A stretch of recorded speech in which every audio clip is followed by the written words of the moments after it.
সোমবার সকালে রাজধানীর শাহবাগে জাতীয়তাবাদী যুবদল আয়োজিত গ্রাফিতি অঙ্কন কর্মসূচি উদ্বোধন করেন বিএনপি মহাসচিব মির্জা ফখরুল ইসলাম আলমগীর। এর আগে দেয়া বক্তব্যে তিনি বলেন, গণ-অভ্যুত্থানের ১ বছর পার হলেও দেশের রাজনৈতিক বাস্তবতায় কোনো গঠনমূলক পরিবর্তন আসেনি। সমন্বয়কদের চাঁদাবাজিতে জড়ানোর ঘটনায় উদ্বেগ প্রকাশ করেন মির্জা ফখরুল। যে গোটা বাংলাদেশ তোমাদের দিকে চেয়ে আছে, এই তরুণ যুবক যারা বদলে দিয়েছে, যারা পাল্টে দিয়েছে সেই হাসিনার ক্ষমতাকে, তাকে দূর করে দিয়েছে দেশ থেকে, তাদেরকেই তো এখন এই দেশ গড়ে তুলতে হবে।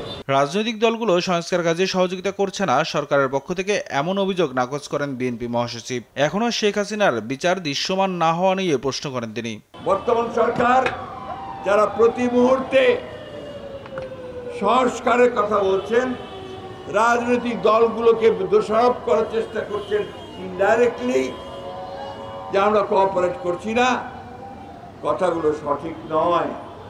আমরা সারাক্ষণ তাদের এই সংস্কার কর্মসূচির সঙ্গে আমরা সহযোগিতা করছি। এদিকে বিএনপির কেন্দ্রীয় কার্যালয়ে এক অনুষ্ঠানে দলটির সিনিয়র যুগ্ম মহাসচিব রুহুল কবির রিজভী প্রশ্ন তোলেন, গণতন্ত্র মুখ্য উদ্দেশ্য হলে নির্বাচন দিতে দেরি কেন? আসন্ন নির্বাচন মানুষ যাতে নির্ভয়ে করতে পারে, ভোটাররা যাতে নির্বিঘ্নে ভোট কেন্দ্রে যেতে পারে, সেই পরিবেশ তৈরি করার দায়িত্বও হচ্ছে অন্তর্বর্তী সরকারের।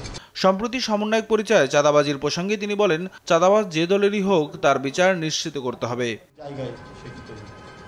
নিয়াজ মোর্শেদ, দেশ টিভি, ঢাকা।